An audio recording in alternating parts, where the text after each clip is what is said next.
দুই গালে ভুয়া মুক্তিযোদ্ধা দুই গালে, ভুয়া মুক্তিযোদ্ধা দুই গালে, ভুয়া মুক্তিযোদ্ধা দুই গালে। প্রতিবার মুক্তি পাইনি ভুয়া মুক্তিযোদ্ধা বাকি ঘোষণা করা হলো, মুক্তিপাতা চুক্তিপাতা বাকি ঘোষণা করা হলো, এবং এই মুক্তিযোদ্ধা বার্তা দিয়া যারা সরকারি চাকরি নিচ্ছে তাদেরকে আইনে আনতে আনতে হবে। তাই বর্তমান উপদেষ্টা আছে তাকে বলতে চাই, আপনি চাঁদাবাজি করতে পারবেন না, চাঁদাবাজি করলে ভুয়া মুক্তিযোদ্ধা পাঠ দিতে পারবেন না।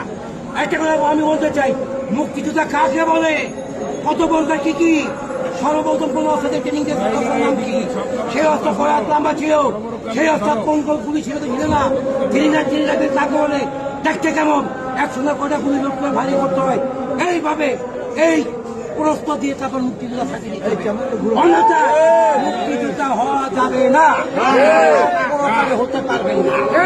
তাই বলতে চাই, আমাদের মিডিয়ার হাফিজ সাহেব আছে বীর মুক্তিযোদ্ধা, এবং মিডিয়ার বীর মুক্তিযোদ্ধা আব্দুল সালাম ভাই আছে, এবং বীর মুক্তিযোদ্ধা সাদেক খান আছে।